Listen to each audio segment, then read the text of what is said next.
de parler aujourd'hui. Vous savez ce que c'est pour ce à ma gauche, c'est le panier des offrandes ordinaires et chaque deuxième dimanche, il y a l'offrande spéciale pour la mission. Il est là pour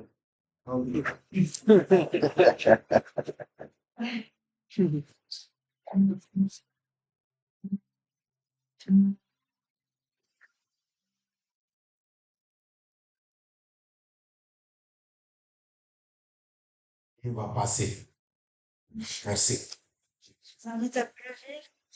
Il a déclaré une dernière fois avec moi, et Dieu est bon. Amen. En tout temps, il est bon. Et même si on ne comprend pas, il demeure bon.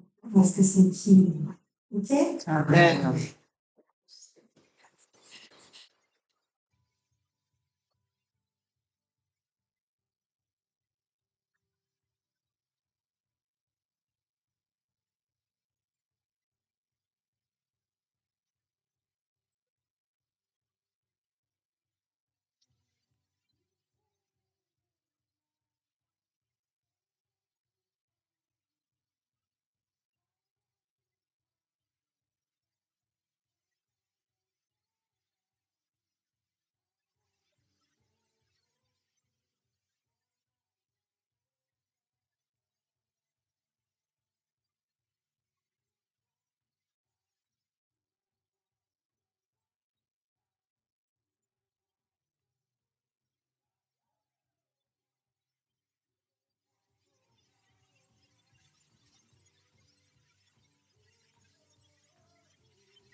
et à l'équipe qui nous a conduit dans la loi ce matin. Le Seigneur vous bénisse et vous fortifie. Dieu est bon. Amen. Mais pas dit qu'il a été bon et qu'il sera bon, dit qu'il est bon. Alléluia. C'est mon présent tous les jours. Partout, en tout lieu, il est bon. Amen. Amen. Et nous ayons des problèmes que nous n'en ayons pas. Il y a la pluie, il y a la neige, il y a beaucoup de soleil ou pas. Bon. Amen. Amen. Que son nom soit glorifié. Nous avons la joie encore d'avoir Ralph avec nous pour le message. Ralph était là il y a 1 an et a accepté de passer ce matin avec nous. Ou bien il a changé parce qu'il était prévu pour le mois de juin. Oui. Et il y a eu un souci. Mais aujourd'hui, il est en bonne forme. Gloria a Dios. Et il revient donc pour nous bénir. Ralph est le doyen du CTS, Faculté de théologie à Saint-Pierre, où Jean-Daniel et moi nous sommes passés. Donc nous avons notre professeur avec nous, et avec son épouse, et il va nous bénir. Il y a des livres qu'il a amenés. Il est professeur, il est aussi écrivain. De très beaux livres pour ceux qui ont pu écouter l'année passée. Donc à la fin, les livres seront exposés. Si vous voulez, vous pourrez en prendre. OK? Ralph, sois le bienvenu. Merci. Je te laisser la place. Vas-y, prier. Je te rendons grâce, Seigneur, pour ta parole. Merci pour cette vérité qui libère. Et ce matin, Seigneur, oh, quel privilège d'avoir quelqu'un, Seigneur, qui va décortiquer cette parole, qui va l'exposer et qui va transmettre aussi tes pensées. Nous te bénissons pour ce que tu as prévu pour nous. Merci pour ton serviteur, ce qu'il a préparé en se mettant à ton écoute. Donne-lui l'autorité pour qu'il transmette cela. Car Seigneur, autant il t'a écouté, autant Seigneur, nous sommes là pour t'écouter. Merci de te sentir libre, Seigneur, pour nous parler ce matin. Sois glorifié, Jésus. Amen. Amen, amen. Merci beaucoup, merci de me recevoir. Effectivement, comme le pasteur vient de dire, il y a parfois un changement de plan, un changement de programme. Nous, on fait les plans, mais le Seigneur fait les siens. Parfois, on sait par avance, parfois non. Qui a déjà connu des changements de plan? Le Seigneur a fait autre chose que nous avions planifié. Donc, ça m'est arrivé, voilà, à la fin du mois d'avril, j'avais un petit accident, une petite surcharge sur ma jambe droite, et alors le quadriceps déconnecté entièrement. Donc, voilà, on m'a opéré, voilà, anesthésie totale. Et alors, j'ai dû rester à la maison par la grâce du Seigneur pendant plus de 2 mois. Oui, parce que si le Seigneur fait ses plans, c'est toujours mieux, meilleur que nos plans. Donc, ça, c'est important de comprendre. Et il faut pas se fâcher, hein, c'est parce que c'est pour notre propre bien. Pour tous ceux qui aiment le Seigneur fait concourir à toute bonne chose. Voilà, donc s'il change, c'est bien. Gloire à Dieu. Donc, il faut rendre grâce au Seigneur pour toutes choses. Donc, j'ai eu l'opportunité pendant plus de 2 mois de rester à la maison bloqué. Je n'ai pas pu sortir parce que la jambe a dû être bloquée comme ça. Voilà, sans gymnastique. Voilà, j'ai continué à donner mes cours en ligne, hein, donc tout en ligne sur l'ordinateur, toutes les réunions. Oui, et un problème avec le son. C'est juste qu'il est un peu loin, donc du coup, on a peur qu'il passe. Ah oui, d'accord. Voilà, merci. Voilà, donc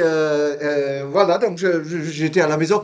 Mais il y a quand même pour toute bonne chose des bons fruits.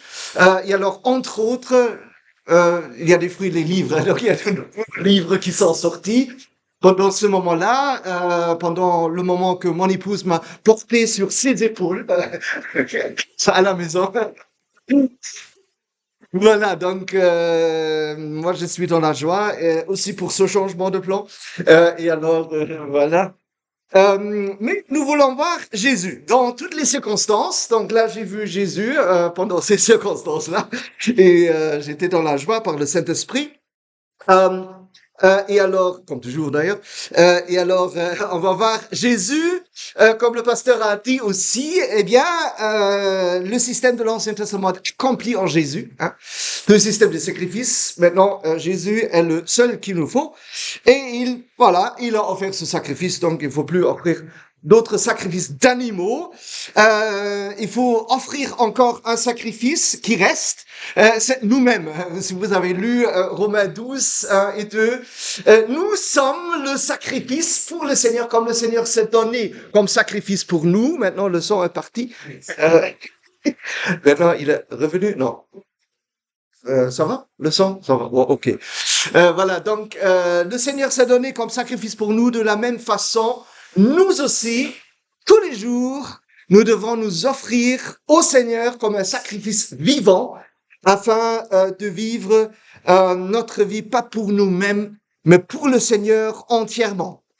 Alors, si on lit maintenant dans l'Ancien Testament accompli en Jésus, on peut toujours se poser la question, mais je veux voir Jésus aussi dans l'Ancien Testament. Alors, allons voir Jésus. Alors, comme le pasteur, venons ensemble. Allons. Non, venons ensemble pour plonger dans les Écritures et voir Jésus dans l'Ancien Testament. Par exemple, en Ésaïe chapitre 11. On a chanté, on a chanté beaucoup de textes de l'Ancien Testament ce matin. Il est le Messie, il est le roi des rois, et il est le prince de la paix. Isaïe 9, 5, et maintenant, regardons chapitre 11 d'Ésaïe. Le temps messianique, Jésus est le Messie, il est le roi, il accomplit toutes les attentes du peuple d'Israël pour le roi messianique. Et nous sommes effectivement, on l'avait dit ce matin aussi, nous sommes maintenant habitants du royaume de Dieu, du royaume messianique qui est établi par Jésus à partir du 1er siècle. Et donc l'accomplissement de ces textes avec la continuité jusqu'au retour du Seigneur. Nous sommes habitants du royaume messianique, il est le Messie, il est le roi, et il règne sur toute la terre, et nous régnons avec lui lorsque nous marchons avec Jésus, et nous sommes prêts à souffrir pour lui, parce que celui qui veut régner avec Jésus, il doit être prêt à souffrir pour lui aussi. Ce sont ces deux côtés de la gloire de la croix. C'est régner et c'est être prêt à souffrir pour lui. Donc regardons Ésaïe chapitre 11 à partir du verset 1 qui nous dit « Puis un rameau sortira du tronc d'Isaïe et un rejeton naîtra de ses racines. L'esprit de l'Éternel reposera sur lui, esprit de sagesse et d'intelligence, esprit de conseil et de force, esprit de connaissance et de crainte de l'Éternel. Il respirera la crainte de l'Éternel. Il ne jugera point sur l'apparence. Il ne prononcera point sur un ouï-dire, mais il jugera les pauvres avec équité. Et il prononcera avec droiture sur les malheureux de la terre. Il frappera la terre de sa parole comme une verge, et du souffle de ses lèvres, il fera mourir le méchant. La justice sera la ceinture de ses flancs, et la fidélité la ceinture de ses reins. Le loup habitera avec l'agneau, et la panthère se couchera avec le chevreau. Le veau, le lionceau et le bétail qu'on engraisse seront ensemble, et un petit enfant les conduira. La vache et l'ours auront un même pâturage, leurs petits un même gîte. Et le lion, comme le bœuf, mangera de la paille. Le nourrisson s'ébattra sur l'antre de la vipère. Et l'enfant sevré mettra sa main dans la caverne du basilic. Il ne se fera ni tort ni dommage sur toute ma montagne sainte, car la terre sera remplie de la connaissance de l'Éternel, comme le fond de la mer par les eaux qui le couvrent. En ce jour, le rejeton d'Isaïe sera là comme une bannière pour les peuples, et les nations se tourneront vers lui, et la gloire sera sa demeure. Jusqu'ici, le texte messianique, donc le peuple d'Israël qui s'attend à un roi qui sera finalement serviteur du Seigneur, parce qu'il y a plein de rois qui sont passés par là, mais il y a peu qui étaient vraiment serviteurs du Seigneur. Séparation entre le royaume du Sud et le royaume du Nord après Salomon, et donc il n'y a aucun roi dans le royaume du Nord qui était serviteur du Seigneur, et sont tous marchés dans leur propre voie. Dans le royaume du Sud, c'est un va-et-vient. Parfois un roi qui est quand même bien serviteur du Seigneur, parfois un roi qui n'est pas serviteur du Seigneur. À la fin, les derniers rois, eh ben, ils jouent à l'église. Ils ne veulent pas suivre le Seigneur. Donc, c'est fini, hein, voilà, c'est hop. C'est cassé le temple, destruction du temple de Jérusalem à travers Nebuchadnezzar dans le 6e siècle avant Jésus-Christ. Mais le Seigneur planifie toujours la restauration. Le péché détruit la vie, le péché détruit les relations. Le Seigneur ne cesse de continuer à planifier la restauration. Ceci est toujours vrai depuis les débuts de l'humanité jusqu'au retour du Seigneur. Le Seigneur continue à avoir des plans de paix pour nous. Et si nous sommes d'accord et nous marchons en paix avec lui, tout va bien. Mais parfois, dans la vie, nous décidons de marcher un peu moins dans la paix avec le Seigneur et de recommencer à suivre nos propres plans, alors que peut-être parfois on sait que c'est pas le plan du Seigneur. Donc, à ce moment-là, le Seigneur continue à avoir un plan de paix pour nous et à restaurer la relation avec nous. Et donc, c'est pour ça qu'ici, l'espoir chez Isaïe est que finalement, il y aura un roi qui sera parfaitement roi, serviteur du Seigneur, qui marchera entièrement avec le Seigneur, et il viendra de la maison de David. Voilà, ici, nous avons un rameau dans le verset 1, d'Isaïe, Isaïe le père de David, hein, fils de Ruth, en fait, hein, c'est Obed, Ruth, mariée avec Boaz. Et donc là, vous avez le livre de Ruth dans l'Ancien Testament, qui est significatif, pas seulement pour la descendance, pour dire que Jésus, il est fils de David. Il y a 1000 ans entre les deux. Hein, donc le mot fils en hébreu, c'est descendance. Ça peut être beaucoup plus tard. Hein. Donc Jésus est fils d'Abraham. Jésus est fils de David. Jésus est fils de Ruth. Si vous regardez dans les généalogies dans le Nouveau Testament, on voit que Ruth, des 4 femmes mentionnées, c'est Ruth. Et Ruth est une femme d'abord, hein, qui est mentionnée, pour certaines cultures, ça se fait pas. Deuxièmement, elle n'est pas israélite. Elle est moabite. Elle vient d'un peuple idolâtre, des ennemis d'Israël. Et alors ici, le roi messianique doit venir effectivement de cette alliance entre Boaz, l'Israélite, et Ruth, la Moabite.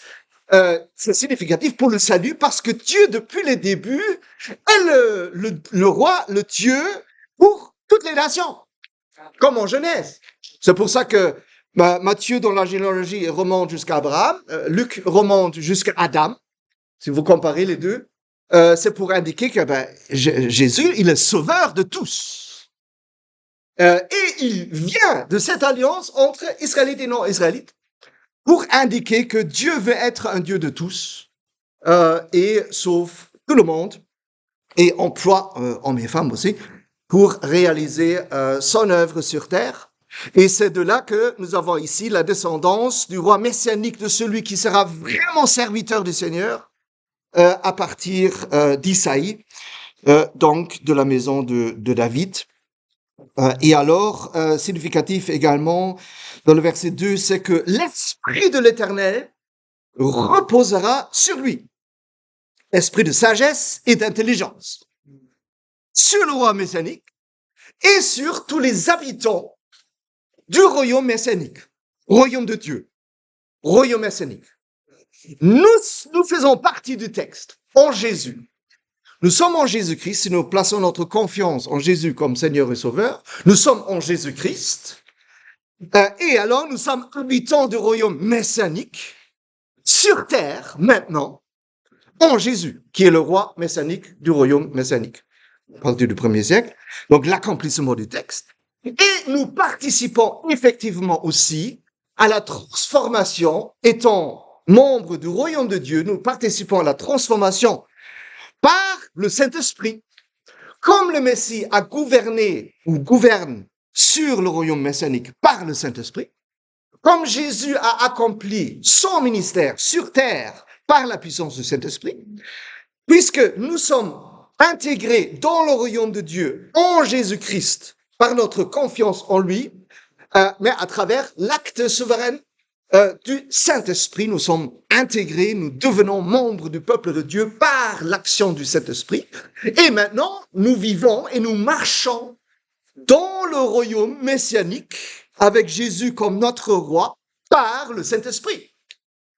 Et c'est ce qui est visible dans la réalisation que pas seulement Jésus a accompli toutes choses par le Saint-Esprit, aussi par après, ses disciples, hommes et femmes, ont proclamé le royaume de Dieu en vue des miracles, en vue de la transformation par la puissance du Saint-Esprit. Et donc, ceci est important de comprendre dans la réalisation que Jésus mentionne et cite des textes de l'Ancien Testament pour dire que voilà, effectivement, l'accomplissement des textes est là parce que mon ministère est accompli par la puissance du Saint-Esprit et de cette même façon, maintenant, nous aussi, nous expérimentons le Saint-Esprit, nous sommes intégrés, devenons membres du Saint-Esprit, du royaume de Dieu par le Saint-Esprit, et nous sommes transformés par le Saint-Esprit et nous expérimentons le Saint-Esprit tous les jours. Le roi messianique Jésus, qu'on voit ici dans le texte, Jésus a l'accomplissement parfait, le modèle parfait, et nous suivons son modèle et nous expérimentons ce que Jésus a expérimenté par rapport à l'établissement du royaume messianique en tant que roi par la puissance du Saint-Esprit. Donc le Saint-Esprit communique toujours aux disciples de Jésus toutes les caractéristiques de Dieu par la transformation et tous les actes charismatiques par sa continuité d'œuvre aussi en nous. Donc nous aussi, nous participons à cette sagesse, à cette intelligence, cette compréhension, cette force, cette puissance que nous avons en Jésus par le Saint-Esprit. Et ceci nous dirige dans une vie qui est dans la crainte de l'Éternel. Dieu est notre ami, Jésus est notre meilleur ami, mais ceci toujours aussi avec le respect pour marcher dans la sainteté, parce qu'on ne peut pas jouer au foot avec la sainteté de Dieu. Et donc c'est pour ça que nous avons ces deux aspects. Jésus est notre meilleur ami, mais il est notre roi aussi. Donc il faut tenir bien en équilibre ces deux aspects. Donc la crainte du Seigneur ici n'est pas l'angoisse. Non. Le Saint-Esprit nous libère de toute peur et d'angoisse, mais nous permet à marcher dans une sainteté, dans un respect profond de notre roi Jésus, qui reste roi. Ami et roi, les deux. Donc, il faut toujours tenir par le Saint-Esprit en équilibre ces deux aspects et suivre son modèle parce que son caractère se manifeste parfaitement en Jésus et par la transformation du Saint-Esprit, nous sommes constamment transformés dans son caractère pour être chaque jour un peu plus comme Dieu, refléter chaque jour plus comme Dieu. Parce que le péché, à quoi? C'est pas une liste des choses qu'il faut faire ou pas faire. Non, le péché est ne pas correspondre à l'objectif de Dieu et à ne pas refléter le caractère de Dieu. C'est ça le péché. Le péché déforme le caractère de Dieu en nous. Nous sommes créés à l'image de Dieu. Mais le péché est une attaque à ce caractère de Dieu en nous qui est réalisé par le Saint-Esprit. Et donc, ainsi, nous expérimentons la transformation par le Saint-Esprit dans le caractère de Dieu pour être plus comme Dieu, vivre, agir, penser plus comme Dieu chaque jour. Et ainsi, nous avons ici le modèle parfait par le Messie, le roi Messie, qui est accompli en Jésus. Il ne jugera point, verset 3, sur l'apparence, contrairement à l'être humain. Le jugement charnel est omniprésent et pas dans l'Église. Non, bien sûr. Il n'y a personne qui va juger charnel, mais ça c'est clair. Mais dans le monde, oui. Hein. Une fois que vous sortez d'ici et vous rencontrez des personnes qui ne sont pas en Jésus-Christ, vous allez voir des personnes qui jugent charnellement, qui parlent et jugent sans savoir. Parce que c'est le jugement charnel. On dit quelque chose, on prononce un jugement alors qu'on ne sait pas. C'est bizarre, hein? On connaît ça, nous sommes tous convertis depuis longtemps, donc bien sûr, ça c'est fini depuis la conversion. Ça c'est normal. Mais avant, pensez à votre moment avant la conversion. Comment nous avons tous, bon aussi avant la conversion, je suis converti depuis l'âge de 18 ans, ça fait déjà un bon moment, mais bon, je me souviens toujours. Donc évidemment, avant notre conversion, on a pensé quelque chose et on a jugé l'autre, alors qu'on ne savait pas. On a jugé jusqu'aux motivations. Ah, tu dis ça parce que, oh oui, parce que tu es fainéant, parce que tu n'as pas envie de le faire. On juge l'autre sans savoir. Mais qui connaît le cœur de l'être humain? Si ce n'est le Seigneur. Le Seigneur connaît les motivations. Et alors c'est très injuste, parce que si la personne avait une bonne motivation pour faire ou pas faire quelque chose, et nous, on proclame ouvertement que tu avais une mauvaise motivation, c'est un jugement charnel qui offense et qui détruit des relations de paix. Je ne sais pas si vous avez été déjà victime peut-être de quelqu'un qui vous a jugé charnellement, qui a prononcé un jugement sur vous, qui a jugé votre motivation, alors que vous avez eu la meilleure motivation pour dire ou faire quelque chose ou pas faire, et l'autre a prononcé un jugement charnel pour dire que tu avais une mauvaise motivation pour le faire. Ça fait du mal, ou pas? C'est très méchant, hein? Ça, c'est un non-reflet du caractère de Dieu. Juger charnellement est un non-reflet du caractère de Dieu. Le Saint-Esprit nous restaure, nous transforme, nous guérit. Si nous avons été victimes de cela, nous guérit. Mais si jamais, par oubli, nous avons participé activement à ce genre de jugement charnel, le Saint-Esprit nous transforme pour que nous puissions penser plus comme Dieu, pour que nous puissions être plus un reflet du caractère juste de Dieu, qui ne juge pas charnellement. Le jugement de Dieu se base sur la réalité, sur la vérité. C'est pour cela qu'on ne doit pas avoir peur du jugement de Dieu si on marche avec Jésus. Dieu connaît. Les êtres humains nous jugent peut-être, mais Dieu connaît. Il connaît notre cœur. Il connaît le fond de notre cœur. Et c'est pour ça que ici le Messie, il ne jugera point sur l'apparence, ce qui paraît, mais n'est pas la réalité. Dieu connaît notre vie, connaît notre cœur, et c'est exactement ce que nous pensons, c'est exactement ce que nous ressentons, c'est exactement ce que nous faisons ou ne faisons pas, et avec les motivations qui sont correspondantes. Il ne prononcera point sur nous y dire. Quelqu'un qui dit, ah oui, celui-là, il a dit ça sur... Vous connaissez cette histoire? Tu ne sais pas ce que le frère Pierre, j'espère qu'il n'y a pas de Pierre ici parmi nous, le frère Pierre, il a dit ça. Je sais ce qu'il a fait, je l'ai vu de mes propres yeux. C'est vrai? De tes propres yeux? Non, ben en fait, c'est quelqu'un qui me l'a raconté. Mais bon, c'est quelqu'un qui dit toujours la vérité, donc il faut croire ce que l'autre a dit sur tel, qui a dit ça sur tel. Donc, le Messie, il n'est pas comme ça. Il ne juge pas sur un oui-dire ce que quelqu'un dit sur quelqu'un qui parle de quelqu'un. Parce que ce n'est pas juste. Ce n'est pas juste. Non. Pour savoir, voilà, il faut parler avec la personne. Il faut parler à la personne. Il faut le dialogue.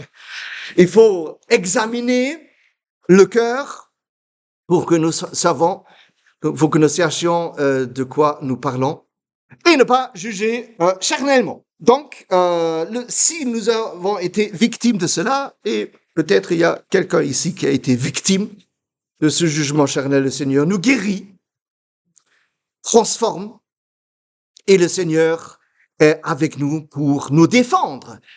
Parce qu'il est là pour les pauvres et les faibles, pour les défendre. Il jugera les pauvres avec équité, ne veut pas dire que il les juge dans un sens négatif, parce que juger, il y a juger et juger. Ici, c'est le reflet du caractère de Dieu.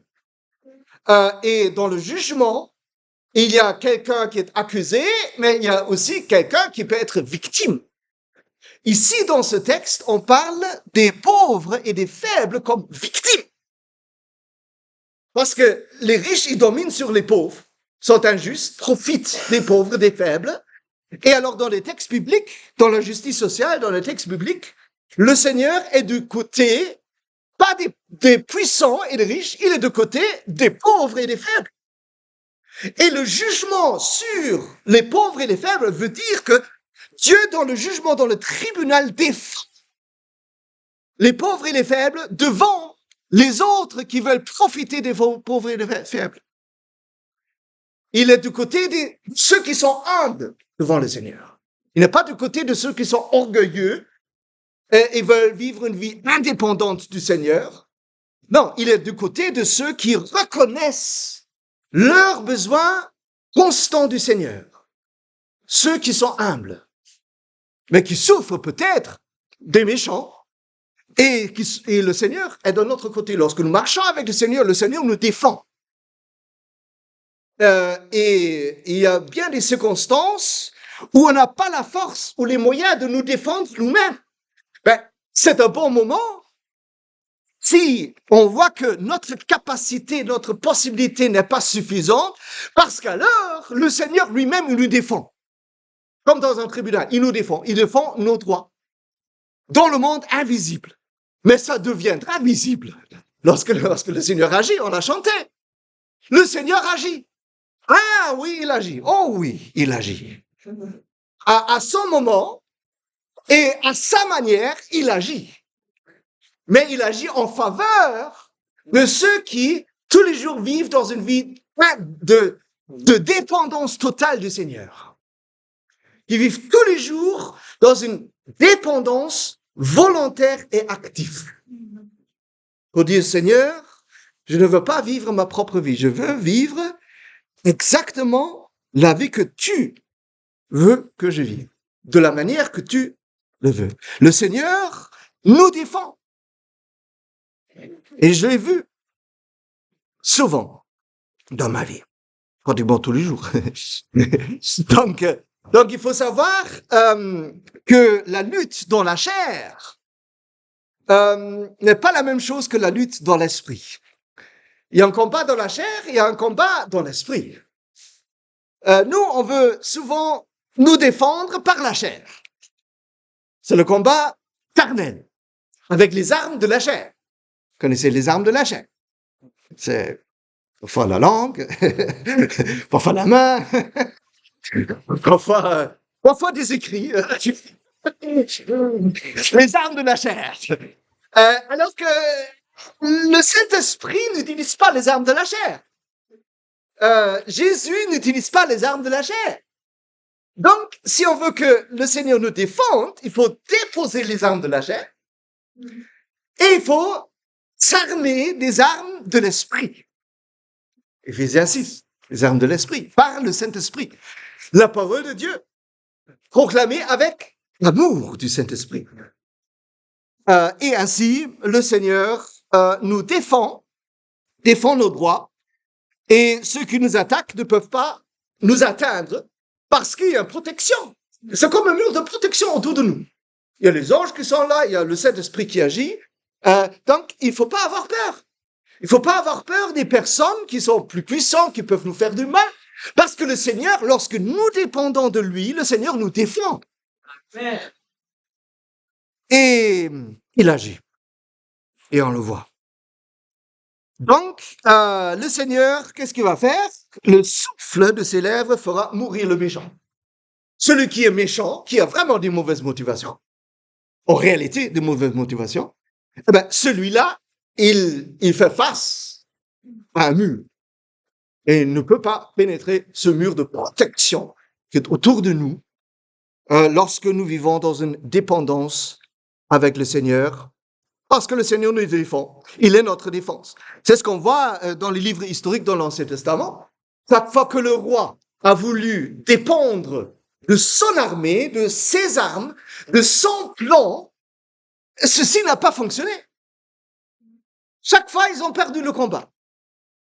Mais lorsque les rois, ils ont placé leur confiance dans le Seigneur, et ils ont demandé la parole du Seigneur pour les guider, et ils ont suivi cette parole, eh ben oui, c'était toujours la victoire. Et ça continue d'être comme ça dans notre vie. Si nous poursuivons nos propres plans, alors que le Seigneur, il a révélé autre chose. Si nous poursuivons notre propre conseil, alors que le Seigneur, par le Saint-Esprit, donne un autre conseil, si nous essayons de marcher par nos propres forces pour poursuivre nos propres objectifs, le Seigneur, il n'est pas là pour nous protéger et pour nous donner la victoire. Alors que la victoire, elle est préparée. Elle est préparée. Il faut tout simplement suivre, marcher avec le Seigneur. Et alors, nous expérimentons la victoire du Seigneur lorsque nous suivons ses plans, lorsque nous marchons avec lui, et lorsque nous utilisons pas les armes de la chair, mais les armes de l'esprit, qui sont toujours disponibles dans toutes les circonstances. Le Saint-Esprit parle dans toutes les circonstances. Le Saint-Esprit nous donne conseil lorsqu'on ne sait pas. Et on prie, Seigneur, qu'est-ce que je dois faire maintenant? Une parole de sagesse, une parole de compréhension, une parole d'intelligence pour cette circonstance.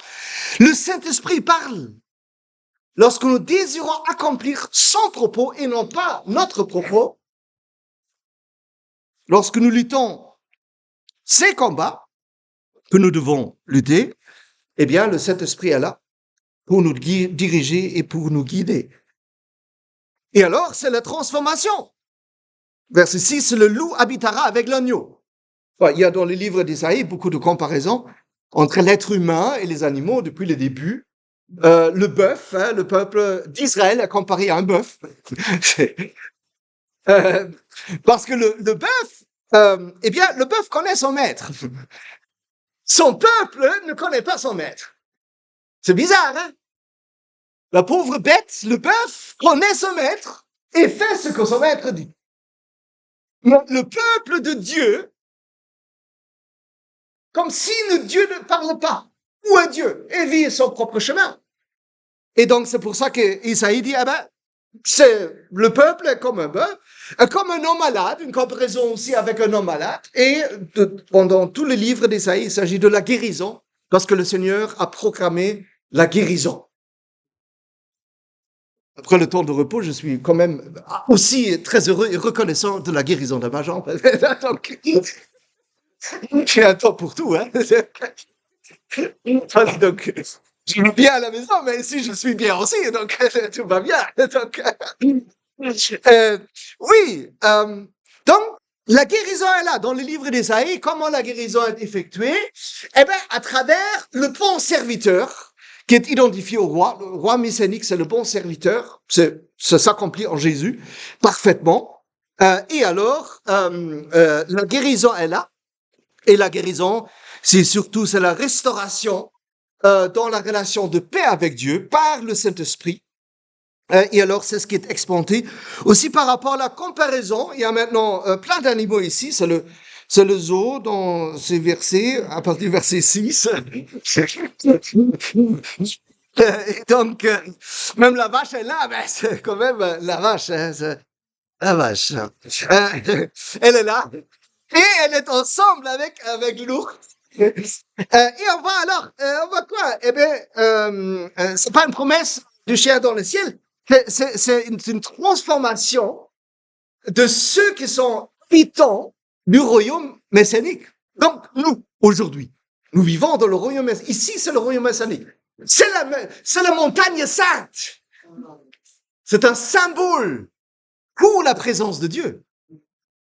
Le temple, c'est un autre symbole pour la présence de Dieu. Et effectivement, le pasteur a dit, le voile est déchiré. Avant, il y a plusieurs sections dans le temple. Hein. Il y a le peuple dans le temple. Après, il y a la section pour les prêtres. Après, il y a le grand prêtre. Encore une section spéciale très sainte avec un voile.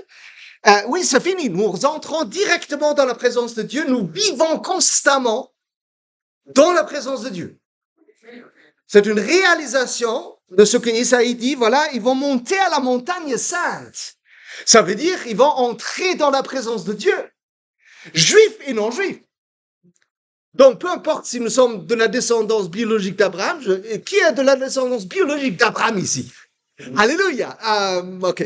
Qui ne l'est pas? Alléluia.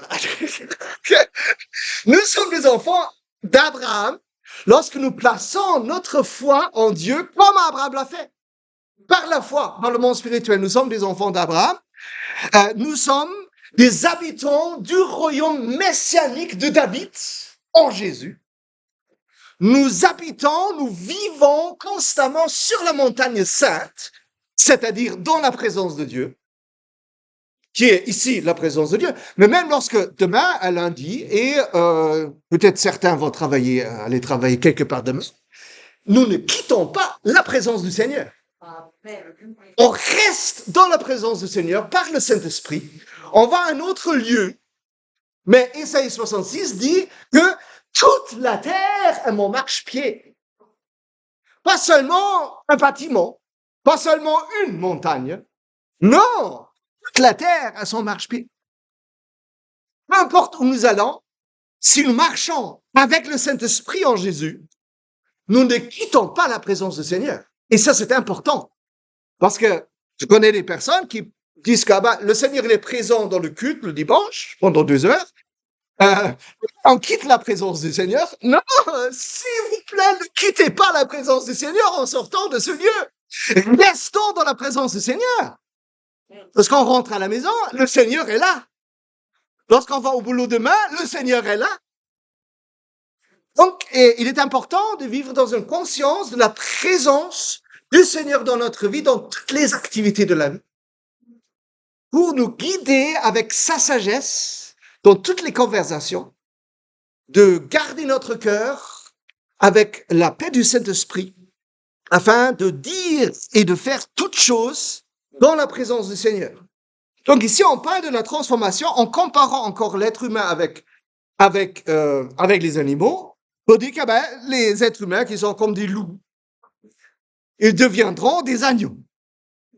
Donc aujourd'hui, on n'aime pas être comparé avec les agneaux. Mais l'agneau, ça va, la comparaison. Bon, pour moi, ça va. Un bœuf, un chien, un porc, un loup, non. Mais un agneau, ça va, nous sommes quand même des agneaux. Hein? J'espère. Hein? J'espère. Pas des moutons qui mordent, mais des agneaux. Hein? C'est la transformation par le Saint-Esprit. Et donc ici, on parle effectivement de ce qui se passe, Jésus qui choisit ses disciples, et on voit quel disciple, et on dit que quel disciple, hein? Qu'est-ce que Jésus a pris dans la tête pour choisir ces disciples-là, parce que nous, si c'est pour dire que ils doivent être pasteurs dans l'église ou anciens dans l'église, on va pas choisir ces 12 apôtres. Hein? Jean peut-être, Jean ça va. Mais les autres, même Pierre, il y a des terroristes, hein? Mais transformés. Voilà, là, le Seigneur, il voit de loin. Il voit le cœur. Il voit le potentiel. Donc, si jusqu'ici, tout le monde a parlé mal de toi, non. Non, le Seigneur connaît ton cœur et connaît tes capacités de la part de Jésus. Et l'espoir est là. L'espoir est là. Parce que le Saint-Esprit travaille, transforme et nous remplit de sa connaissance, de ses dons, afin que nous puissions servir le Seigneur par rapport à tous les propos qu'il a pour notre vie. Donc ici, c'est la transformation. Des gens qui avant étaient comme des loups ravageants. Même Paul en parle, hein, Éphésiens. il parle de cela aux Éphésiens, aux anciens d'Éphèse, en Acte de 20, il parle des loups même qui s'infiltrent dans l'Église avec des mauvais enseignements pour détruire l'Église. Oui, voilà, donc ça existe. Mais le Seigneur, il peut transformer. Donc ici, dans le royaume messianique, ceux qui étaient méchants, ils ne sont plus méchants. Ceux qui étaient injustes, ils ne sont plus injustes. C'est ce que Paul dit en Éphésiens 4. Ben, si jusqu'ici vous avez volé, ben arrêtez. Si vous avez menti, arrêtez. C'est ce que Paul dit. Donc, voilà. Et c'est possible par la puissance du Saint-Esprit. Moi, je sais que je travaille à l'école secondaire aussi, donc là, j'ai plein d'élèves. Mais, professeur, pourquoi vous dites qu'il ne faut pas mentir? C'est une bonne chose. Ah, ok, ça va. Donc, parfois, oui, ça, c'est tout. Hein. C'est pourquoi c'est une bonne chose. Oui, parce que, alors, j'évite de faire ce que je dois faire. Voilà, donc, justement. Le Seigneur est la vérité, il est juste. Et le Saint-Esprit nous transforme dans le caractère de Dieu, afin que nous puissions être plus comme des animaux, parce que nous sommes des êtres humains. Et par la transformation du Saint-Esprit, parce que quelqu'un qui n'est pas transformé par le Saint-Esprit et qui se laisse emporter tout simplement par toutes sortes de mauvaises intentions qui sont éloignées du Seigneur, ressemble plus à un animal. Enfin, les athées, ils disent ça, hein, ben, nous venons du singe, ou de notre branche, hein, c'est pas le singe, mais de notre branche. Mais ils se considèrent comme des animaux, alors que nous ne sommes pas des animaux, nous sommes des êtres humains.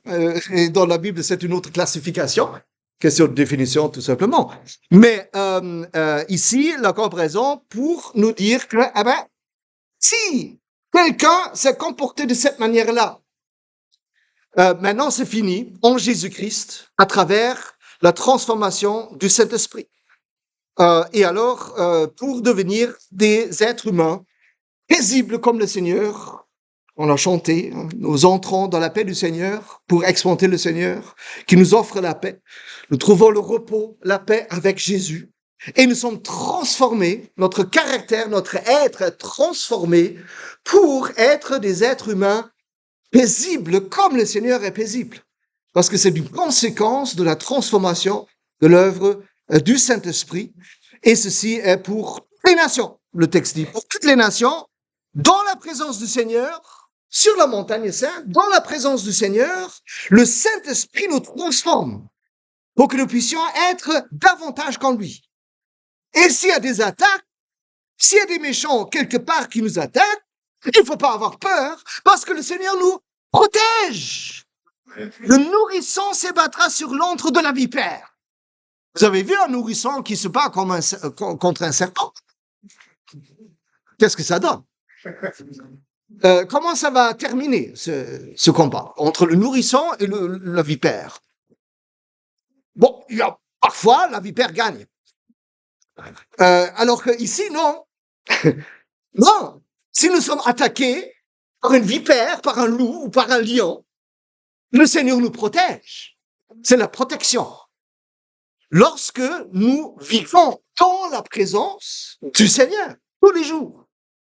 Lorsque nous marchons avec Jésus, tous les jours. Lorsque nous laissons agir le Saint-Esprit, tous les jours.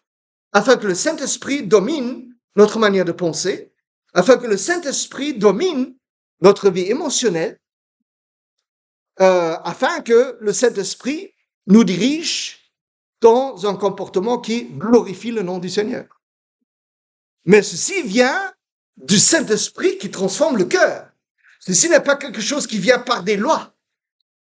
Non, c'est pas une question de loi, d'interdiction, ça c'est permis, ça c'est pas permis. Non, c'est une question de transformation de cœur. Le Saint-Esprit est en nous. Si nous sommes en Jésus, le Saint-Esprit est en nous. Et la transformation se passe ici, au fond du cœur. C'est-à-dire, cette image, on parle du cœur, mais c'est la manière de penser, c'est la tête, c'est le cerveau. C'est la manière de penser qui est transformée par le Saint-Esprit, afin que nous puissions être davantage comme Dieu et dans toutes les circonstances refléter le caractère de Dieu et ne plus être dominé par la pensée vis-à-vis des circonstances qui peuvent être difficiles, dangereuses, ou des personnes qui peuvent être difficiles, dangereuses, désagréables. Non, à travers cette transformation, nous ne dépendons plus de ces choses pour penser, sentir ou agir. Nous dépendons en Jésus du Saint-Esprit, qui nous transforme et qui nous rend capables d'être différents. Parce que le monde observe l'Église et a besoin de voir Jésus à travers nous. S'ils ne vont pas à l'Église, s'ils ne lisent pas la Bible, comment est-ce qu'ils vont voir Jésus?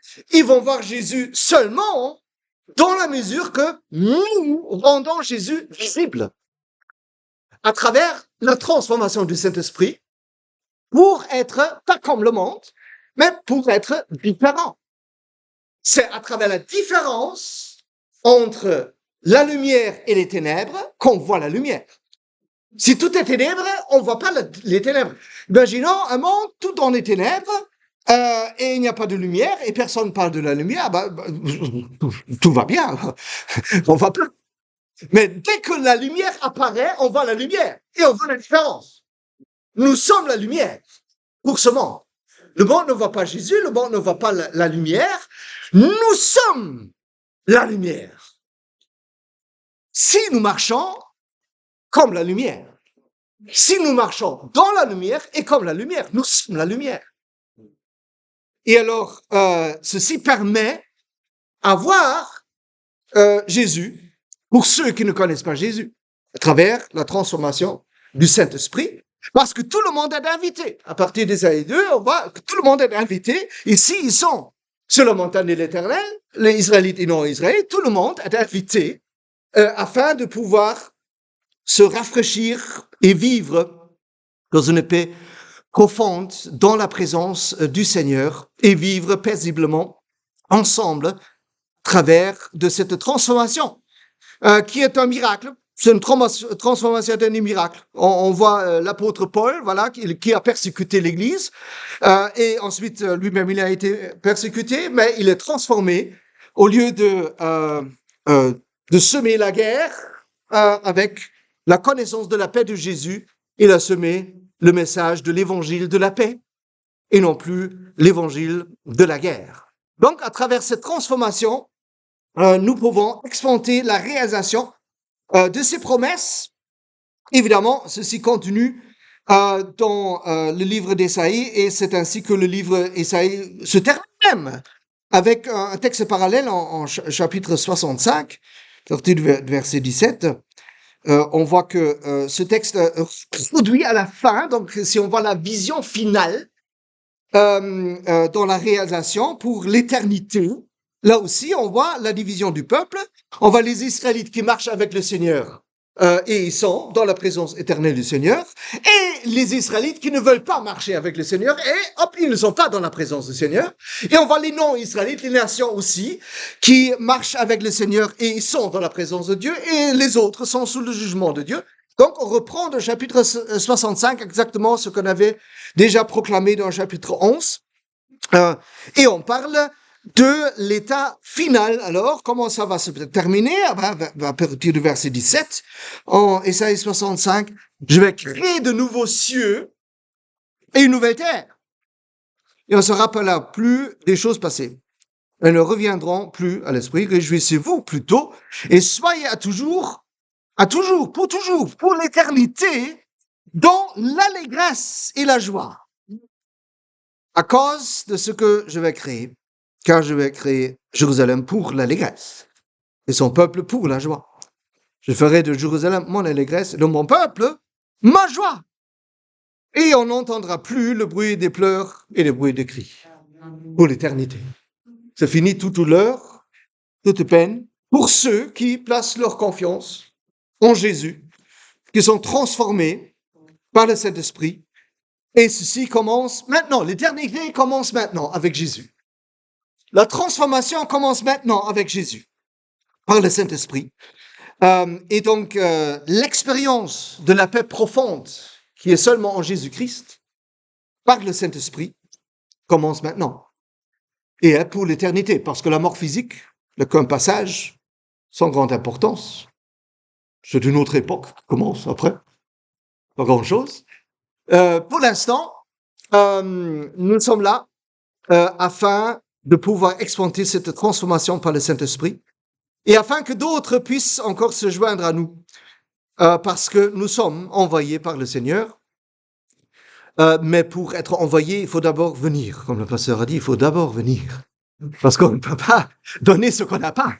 Il faut d'abord recevoir la paix en Jésus-Christ par le Saint-Esprit. Il faut expérimenter cette transformation afin que nous puissions être le message. Ce n'est pas que nous avons un message, non.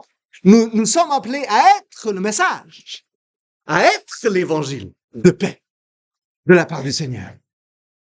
Et la bénédiction que nous apportons aux autres passe d'abord à travers nous. C'est ça qui est tellement bien. Donc, si on veut servir, on veut faire du bien, eh bien, cette bénédiction passe d'abord à travers nous, parce que nous recevons d'abord, nous expérimentons d'abord l'amour et la paix par le Saint-Esprit, et ce qu'on partage est seulement ce que nous avons reçu d'abord. Et alors, ceci est ce que Jésus dit, voilà, moi je suis le puits de l'eau de la vie, et moi je fais de vous des puits d'eau de la vie. Nous devenons des sources d'eau. Pourquoi? Parce que le Saint-Esprit coule en nous, l'eau de la vie, la paix, la charge du Saint-Esprit, l'amour du Saint-Esprit. Ceci est alors en nous. Et on partage tout simplement ce que nous recevons. Et plus qu'on partage, alors ce que nous recevons, cette vie reste une rivière. Ça bouge constamment. Ça coule en nous et à travers nous. C'est ça l'image que le Seigneur nous donne. Alors que parfois les textes prophétiques disent, voilà, vous avez fait de l'eau fraîche des étangs, avec l'eau qui ne bouge plus, qui meurt. Alors que l'image désirée, c'est que l'eau coule constamment de la présence du Seigneur à travers le Saint-Esprit en nous. Et ceci sort de nous comme une bénédiction qui est d'abord passée chez nous et qui va vers les autres. Et c'est une rivière constante que le Seigneur veut créer à travers nous. Il va agir, et il pourra le faire sans nous, il a décidé de le faire avec nous, à cause de son amour. C'est pas, Seigneur, encore, je dois faire quelque chose. Non, c'est une chose. Parce que alors ça coule à travers nous. Si on dit que, Seigneur, on fait ça tout seul, moi je reste ici dans mon fauteuil confortablement. Non, ça doit couler à travers nous. Le Seigneur nous envoie. Mais j'ai pas envie de voir cette personne parce que elle n'est pas agréable. Oui, mais tu as l'eau de la vie à donner à cette personne. Elle a besoin de Jésus. Elle a besoin de la paix du Saint-Esprit. Elle l'a pas. Pourquoi cette personne rouspète tout le temps? Parce qu'elle n'a pas la paix du Saint-Esprit. Donc, si nous expérimentons la paix du Saint-Esprit, on peut partager une partie de cette paix du Saint-Esprit pour dire que toi aussi, tu peux avoir la paix du Saint-Esprit. Cette vie de respecter constamment, d'être, voilà, ça peut être fini aujourd'hui. Parce que Jésus a la vie. Il y a de l'espoir. Et Jésus a un plan pour ta vie. Et c'est un plan de vie. C'est un plan de restauration. C'est un plan d'expérience de l'amour de Dieu et de la paix du Saint-Esprit, de la joie constante, permanente, indépendamment des circonstances. Parce que le Seigneur est au-dessus et contrôle notre vie. Il contrôle notre futur. Et là où on ne sait pas, et on n'a pas besoin de savoir, le Saint-Esprit, il est là pour nous guider jour après jour, pas après pas, dans la victoire qu'il a préparée pour nous lorsque nous marchons avec lui. Nous prions. Seigneur, nous te bénissons pour ton amour. Nous te bénissons pour ta joie. Nous te bénissons pour ce plan merveilleux. Et merci Seigneur parce que tu nous as intégrés pour devenir habitants de ton royaume. Et nous sommes placés dans les lieux célestes maintenant en Jésus-Christ et nous sommes placés dans ton royaume messianique. Nous sommes habitants dans le royaume où toi tu règnes. Et merci Seigneur parce que tu es au pouvoir Seigneur en toutes choses Seigneur sur notre vie dans la mesure que nous le désirons Seigneur. Et nous désirons plus Seigneur. Nous désirons que tu prennes contrôle aussi sur les domaines de la vie, Seigneur, où nous avons gardé cela et désiré garder cela pour nous, Seigneur. Mais maintenant, nous t'invitons, Seigneur Jésus. Viens régner sur tous les aspects de notre vie. Viens régner par la puissance de ton Saint-Esprit. Viens régner par ta paix que nous avons besoin, Seigneur, au fond de notre cœur, Seigneur, afin que nous puissions recevoir, Seigneur, pas seulement l'eau de la vie en abondance, Seigneur, de ta part, mais aussi devenir des sources, Seigneur, pour que nous puissions partager, Seigneur, ce que nous recevons de ta part, pour que nous puissions partager cet amour, partager cette paix, partager cette joie, lorsque tu nous envoies, Seigneur, lorsque nous marchons avec toi, Seigneur, à travers la diversité des circonstances et à travers, Seigneur, les différentes relations, Seigneur, dans le quotidien, Seigneur, les différentes personnes que nous rencontrons, pas seulement dans notre famille, dans l'église, mais aussi dans le travail, avec le voisin, Seigneur, Seigneur, tu nous envoies afin que nous puissions partager ce que nous recevons de ta part, Seigneur. Parce que nous avons besoin de toi et eux, ils ont besoin de toi aussi, Seigneur. Seigneur, jusqu'ici, ils n'ont rien vu de toi. Ils étaient aveugles, Seigneur, mais Seigneur, ouvre leurs yeux à travers la transformation que tu effectues dans notre vie, Seigneur. Merci, Jésus, parce que tu es la solution pour nos circonstances, pour nos difficultés, et tu es au-dessus de toute circonstance, de toute personne, Seigneur, pour nous protéger. Comme tu as protégé le nourrisson, Seigneur, devant la vipère, Seigneur, tu nous protèges, Seigneur. Comme tu as protégé, Seigneur, l'agneau devant le loup, Seigneur, tu nous protèges aussi, Seigneur. Et nous te bénissons pour cela, Seigneur, parce que ceci nous donne l'assurance que nous avons en toi. Et merci, Seigneur, parce que tu fais toutes ces choses-là afin d'enlever toute peur, toute crainte, Seigneur, que nous avons des personnes et des circonstances, Seigneur, pèse notre pensée et remplace cette angoisse, Seigneur, par la paix du Saint-Esprit, parce que nous savons que tu es au pouvoir, Seigneur, parce que tu règnes, pas seulement sur notre vie, Seigneur, mais tu règnes en général, sur tous les royaumes, Seigneur, sur tous les êtres humains. Finalement, tu es celui qui gouverne, Seigneur, pour l'éternité, et c'est pour ça que nous sommes remplis de la joie, nous sommes remplis, Seigneur, de la reconnaissance par ton Saint-Esprit. Merci, fais de nous des lumières, des sels, Seigneur, du sel sur cette terre, Seigneur, et merci parce que la bénédiction passe d'abord à travers nous, Seigneur, afin que nous puissions, Seigneur, partager, parce que tout ce que nous pouvons partager, Seigneur, doit venir d'abord de toi. Et nous recevons, Seigneur, dans le nom de Jésus. Amen. Amen. Que le Seigneur vous bénisse.